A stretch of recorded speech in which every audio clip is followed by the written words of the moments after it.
What is up, everybody? Happy Tuesday. Hope your week's going good so far, and welcome to the boring episode of the Crypto Sherpa Show, where I read through the latest cryptocurrency news articles to keep you informed. It's boring because it's a slow day. There's really not much news. So I'm kind of late today, too. I'm 10 minutes late. Usually I start at 12 o'clock, but there was really just no news articles to share with you. I was able to scrape up four, it's just sharing the news, but nothing really to change market prices. Because right now, Bitcoin is still holding $87,000, and it's been holding that for 24 hours now. Let's take a look at the chart. So yeah, it's just been holding this 86, 87.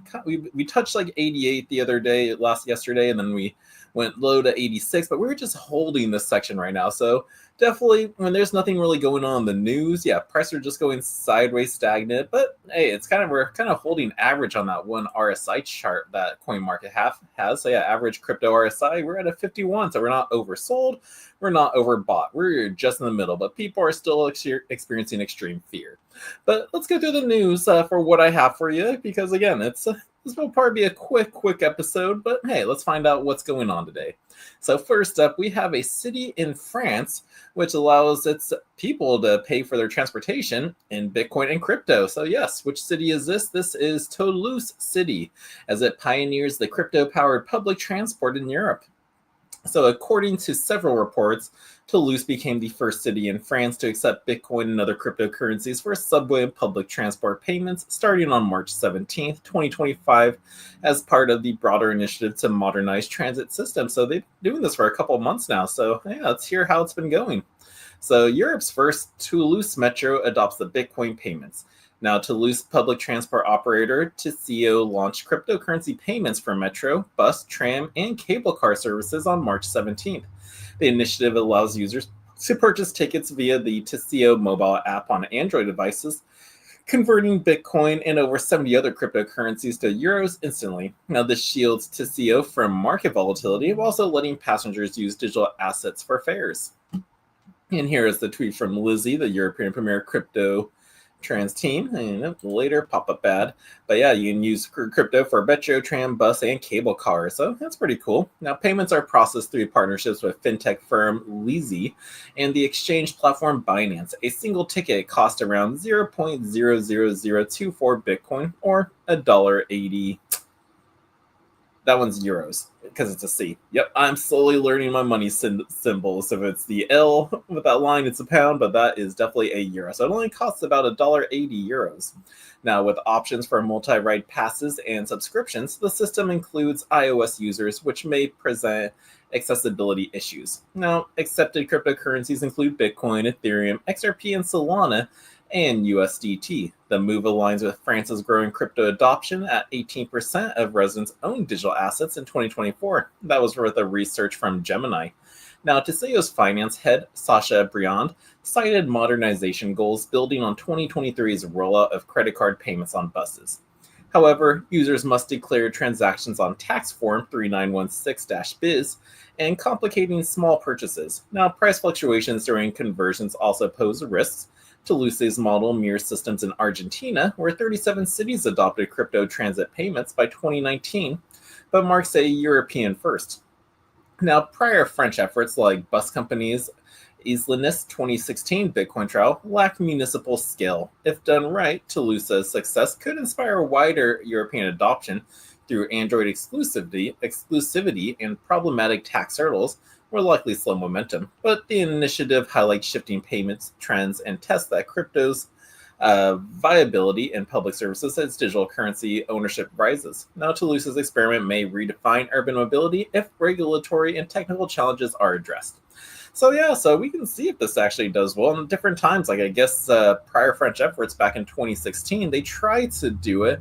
But again, in 2016, we didn't have the adoption as we did now. So this could be a changer where Toulouse may experience better, what are the better results? That's what I'm thinking of. Better results than previously. Because again, they with new studies, they have 18% of their people actually hold digital assets now. Back then, that was probably a lot less in 2019. So we just experienced a huge Bitcoin boom, not just Bitcoin, a crypto boom, where the world is finally realizing it. We had since then, we had countries adopt it as legal tender, countries start strategic Bitcoin reserves, and then they're just increasing their mining aspects to become crypto and Bitcoin hubs around the world. So, yeah, so if this does actually do well this time, then we may see future changes along the world, and that is bullish news, at least for just more adoption. That's what I love hearing.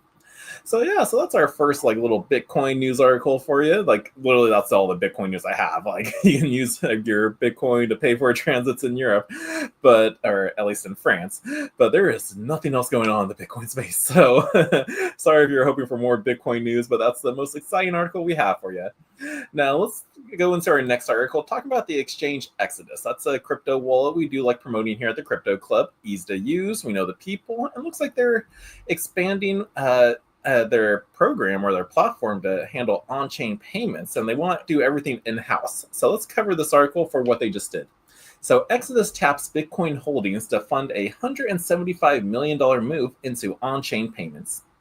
Now, crypto wallet provider Exodus plans to use its Bitcoin reserves to finance a major push into on-chain payments, striking a $175 million deal to acquire W3C Corp, the parent company of payment infrastructure providers Monavot and Bonks.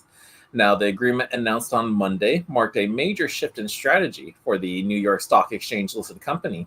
By bringing Monavot and Bonks in-house, Exodus aims to become one of the few self-custody wallets to control the entire payment stack from crypto storage to card issuance.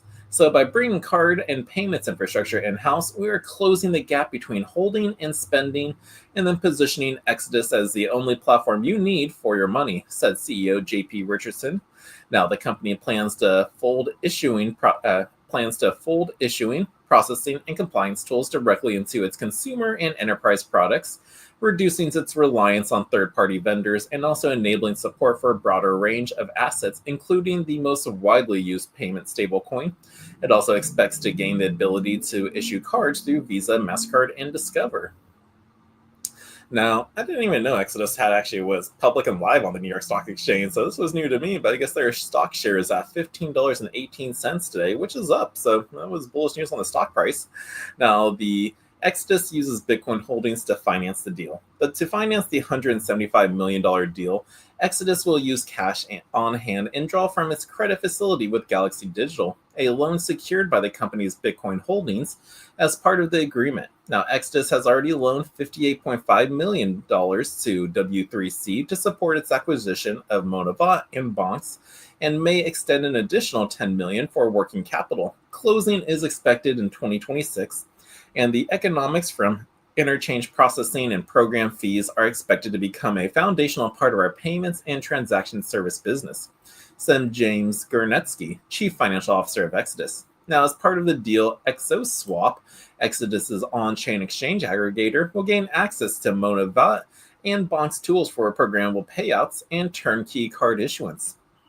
Now, the announcement follows the recent Exodus acquisition of Grateful, a Latin or an LATAM-based stablecoin payment startup. Now, Cointelegraph reached out to Exodus for more comment, but did not receive a response by publication. But crypto whales are gaining momentum. Exodus plans to acquire the W3C and comes as a major payment network, leans into stablecoins and blockchain-based settlements. Back in September, Visa began piloting a new system that lets banks and financial institutions pre-fund cross-border payments with USDC and EURC, aiming to speed up the global transfers. Now, the move came after the SWIFT announced its collaboration with Ethereum developer Consensus and over 30 financial institutions to build a blockchain-based settlement platform aimed at enabling 24/7 real-time cross-border payments. So 2026 is a year of programmed privacy in crypto, said Campton, Zcash, and more out there.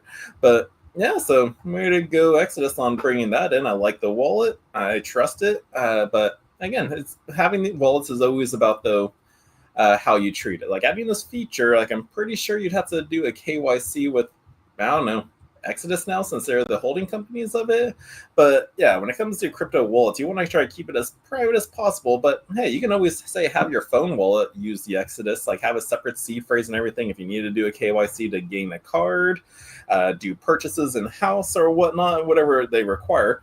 Yeah, they do it on your phone one, but if you want to use Exodus as a storage vault, like where you're not touching, that's where all your savings goes, like the Bitcoin and whatnot, you'd have that on a separate computer and not activate the KYC parts, the cars, just none of it. You're just literally using the Exodus wallet as an actual wallet, and it's going to be your storage vault. So yeah, this is cool that Exodus is expanding and they're becoming really an everything wallet out there now. But yeah, congrats Exodus.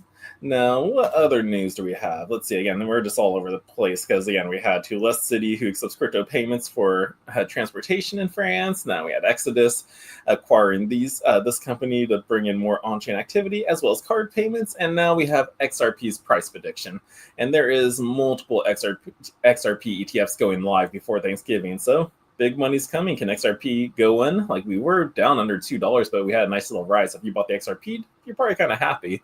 But can this news of future ETFs continue XRP's price to go up? Well, let's find out. So XRP ETFs flood Wall Street ahead of Thanksgiving, and XRP's price prediction turns super bullish as big money races in. Now, a new XRP exchange-traded fund just launched today, boosting sentiment around the XRP price prediction as institutional demand begins to ramp up. Now, with firms racing to list their products before Thanksgiving, the Grayscale XRP Trust ETF, the GXRP, has officially gone live following Bitwise's debut last week. Now, this surge in ETF activity points to growing interest in regulated exposure, adding support to the bullish case for XRP as the market eyes a potential rebound. Now, here is Grayscale announcing it on Twitter. So, introducing Grayscale's XRP Trust ETF. The ticker is GXRP and now trading with 0% fees from Grayscale, the world's largest crypto-focused asset manager. Now, gain exposure to XRP, the world's third largest digital asset, driving innovation in global payments available in your brokerage. So you can now be purchasing that using Grayscale. But meanwhile, one of the titans in this segment of the financial industry, Franklin Templeton, may also list its ETF this week. As a wave of XRP-linked funds hit the trading floor, the price of XRP could bounce back strongly from its recent lows. Now, XRP's price prediction, can we break above the $2.20 range? It would confirm a trend reversal. But XRP found strong support at the $1.90 level during the weekend and has now bounced back up to $2.05, or where we're at today. We are at number 4 position, but we're at $2.18 right now. But the price of the token has jumped by at least 1%. I think we're higher than that right now, but in the last 24 hours, as sellers seem to have taken a breather after 4 consecutive losing weeks. So yeah, 4 weeks of just downwards trend for XRP. So again, so this is nice for... Who was this nice for? Take a week for losing. So it's really a win for XRP holders because you've been dealing with pain the last 2 weeks going down. And yeah, so this is bullish news. But the key level to watch for XRP would be 220. Now, this is the token's previous low in the daily chart, which makes it the most relevant and structural level that it needs to break to confirm a trend reversal. Now, if the price rises above this mark, this would be an early signal that the recovery has commenced. Now, the first target could be set at $2.60, where the 200-day EMA currently sits at, with the 200-day EMA. What's the E stand for? I know that's moving average, but the 200-day moving average currently sits with a potential midterm move to $3.50 if momentum builds. Now, but while XRP and other top altcoins get the spotlight, some traders are looking elsewhere toward early-stage pre-sales with far more upside if the market flips bullish. Now, one of the most talked about hidden gems right now is Bitcoin Hyper. Yeah, Hyper has been a big talk lately. I haven't heard so much about them, but they have been for the past couple of weeks. But a new layer 2 that's raised $27 million and could be the next breakout. Now, what makes it stand out is Bitcoin Hyper is bringing Solana speed and low cost to Bitcoin's secure blockchain, unlocking faster, scalable apps without sacrificing security. Now, Bitcoin Hyper leverages the power of Solana to launch the first real Bitcoin Layer 2.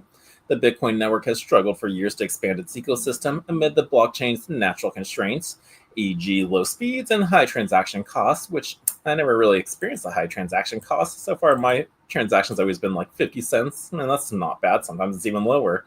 Low speeds, yeah. Bitcoin's known to be low, but that makes it secure and strong. But Bitcoin Hyper changes that by launching a Solana-powered Layer 2 for the original blockchain. BTC holders will now be able to safely stake, lend, and earn yield on their tokens without leaving the Bitcoin network. Well, kind of. You're on the layer 2 for it, but yeah, you just can't stake Bitcoin in the layer 1 holding. So I usually get people all the time coming in going, well, how do I stake my Bitcoin? It's like, you can't stake Bitcoin.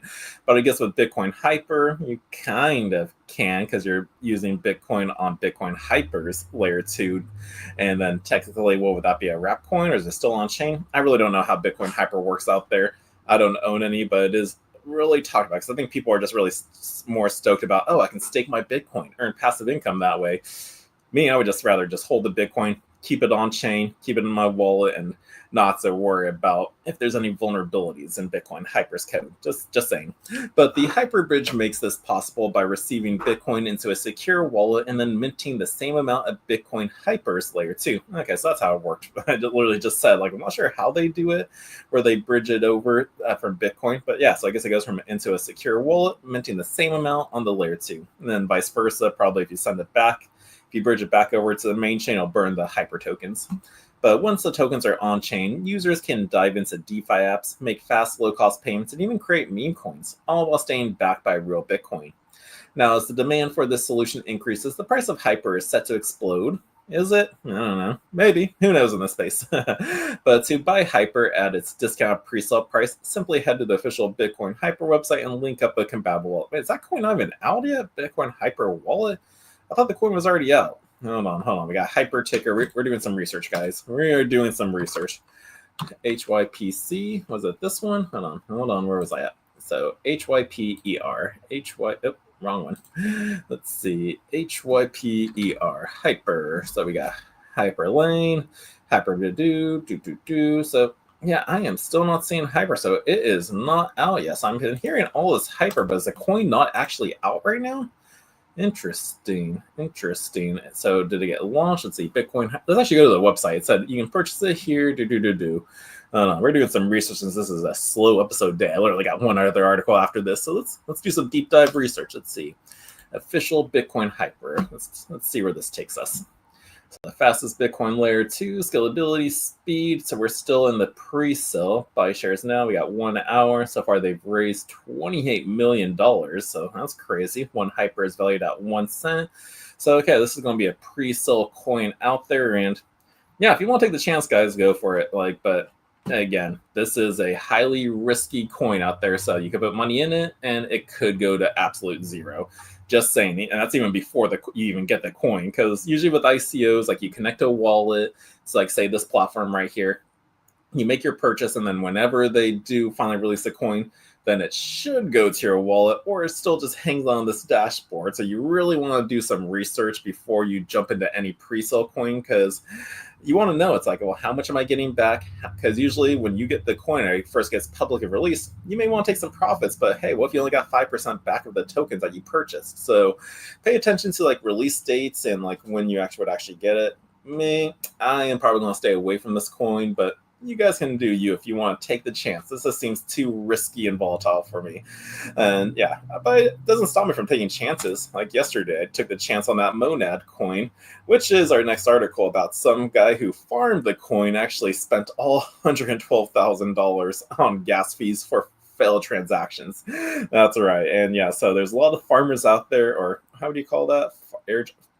Farmer bouncers or bounties? Bounty farmers, yeah, where they're trying to scout like airdrop coins out there. And it looks like this gentleman actually spent all his gas transactions without even realizing it, because again, usually they have multiple wallets that when one script to eventually combine them, get the profit. But it looks like transactions failed and then he just lost everything. But yeah, I took my chance on this coin. So far it's still doing quite well. Let's see, am I up $100? I think I am, because yeah, I did put more money into it after the video I made yesterday, just to go, you know what, let's take this chance on it. It's going to be a week-long hold or even less, depending on where the price goes.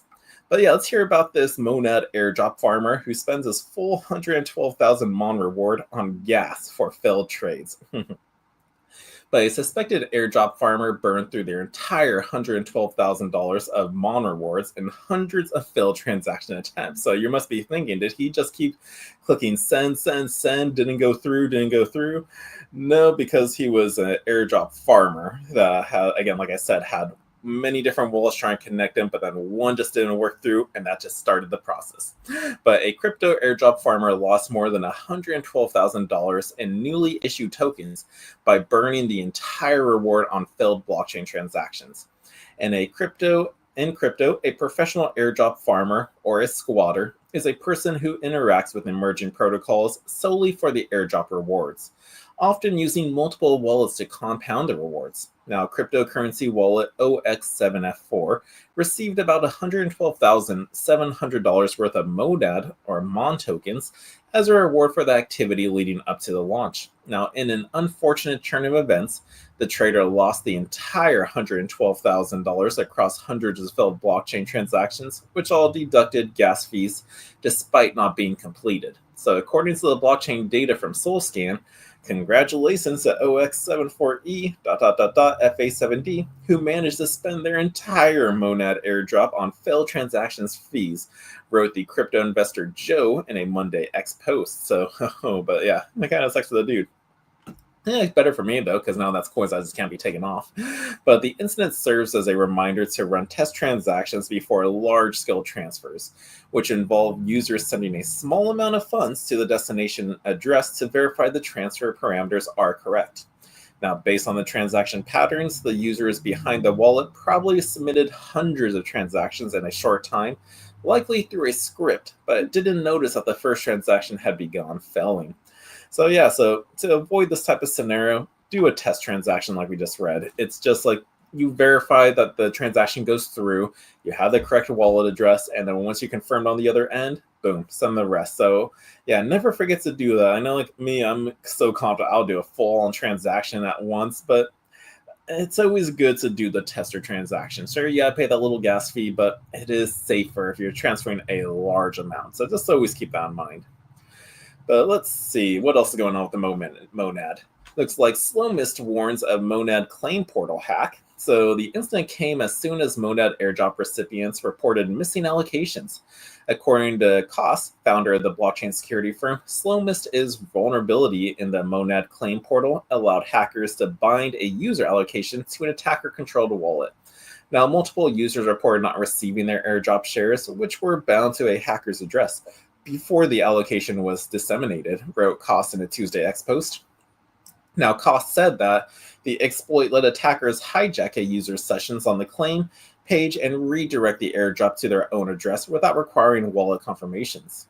Now, here is Koss's tweet asking, has anyone not received their Monad airdrop? You can check the wallet address bound to the previous airdrop claiming page to see if that one of you expected. If not, it means you encountered some same problems as OneFly, was bound to a hacker's address by some hacker and then officially gave the airdrop to the hacker's address. So previously, a white hat sync had a vulnerability with me. At the time, this vulnerability had prerequisites conditions, which was roughly that if someone hijacked your session on the Monad airdrop claiming page, they could change the claiming wallet just without needing further confirmation.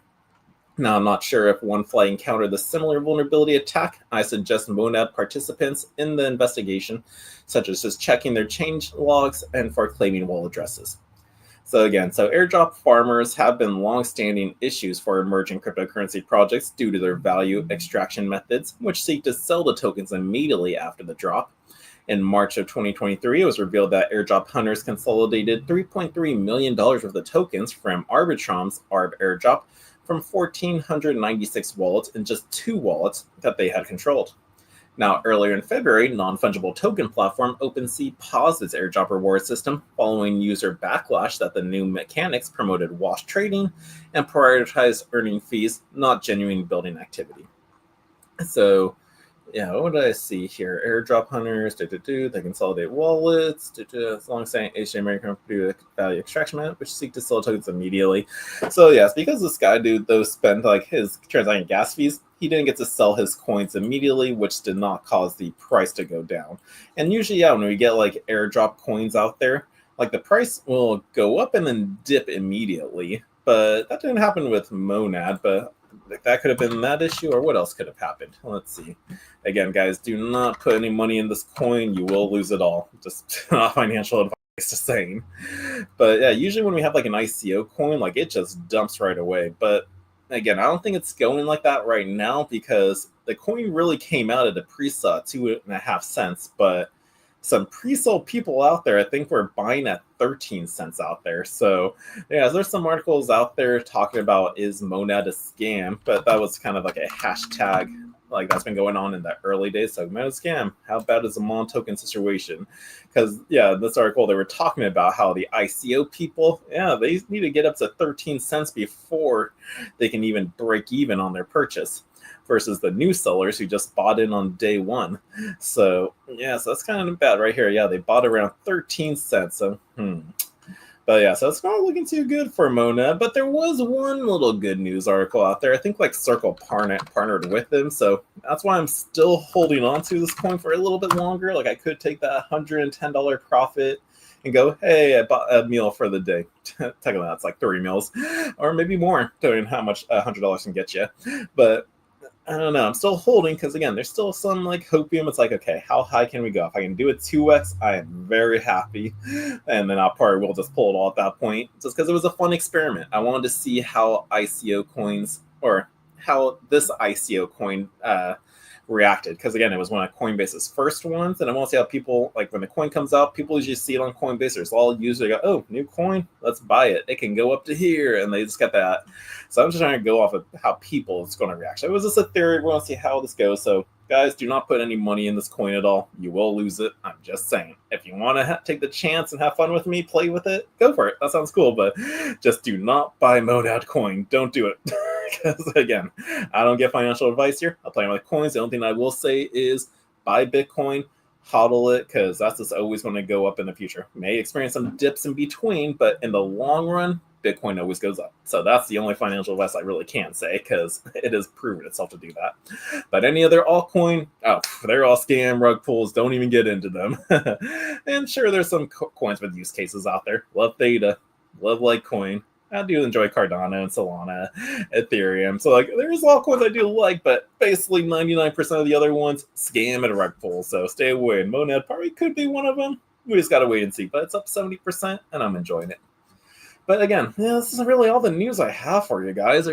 There was nothing going on. Like, let's see. Bitcoin's price. I noticed this was going on, but let's take a look at the news. So here, I usually go through like Cointelegraph, start off there. But there's just nothing really worth sharing. Like, we have some market analysis news, which would have been boring. MoonPay secures New York trust charter and expands regulated services. So yeah, so it looks like MoonPay is coming to New York City where you can do some more activity. But again, is it newsworthy? It's not really going to move the price. Kind of lackluster. You guys will probably fall off of boredom for it. But hey, at least now you know MoonPay secured a license. If more news comes from it, I'll share it.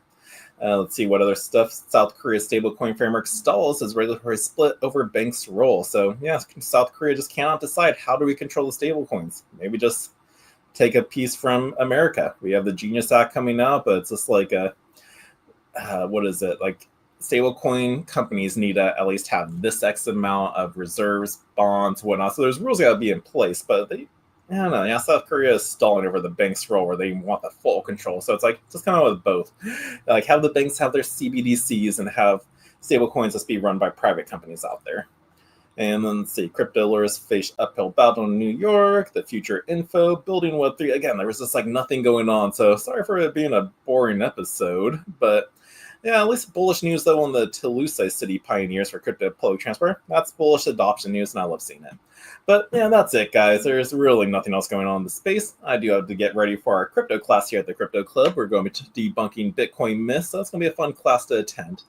But everyone, I hope everyone has an awesome Tuesday. I got one more episode coming out this week, which would be Wednesday, and then Wednesday evening, I'm flying out to California, spending Thanksgiving with the holidays with the family, and so I will be out there for the week.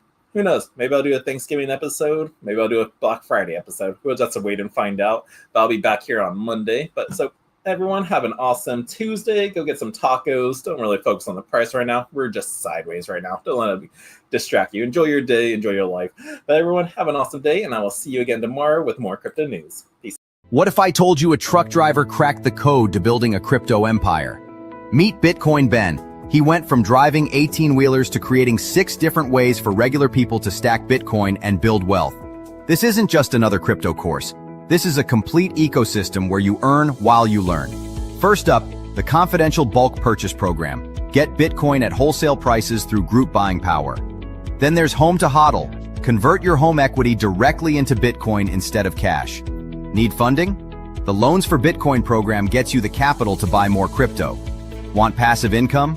Private Key Capital puts your Bitcoin to work. Hungry for something different? Bitcoin Ben's tokenized beef lets you invest in real cattle backed by blockchain technology. And if you want to mine? Bitcoin Ben's mining program gets you started with the right equipment and knowledge. But here's the kicker. Bitcoin Ben's Crypto Club pays you to learn. Earn 10% on direct referrals, 5% on second level, 2% on third level. This might be the only membership where you make more than you pay. Ben went from 10 years behind the wheel to becoming the world's most unlikely crypto expert. Now he's sharing everything through live training, community events, and proven systems that work. Ready to stop watching from the sidelines? Join Bitcoin Ben's Crypto Club today and start stacking sats while building your financial future. Your truck driving days are over. Your crypto empire starts now.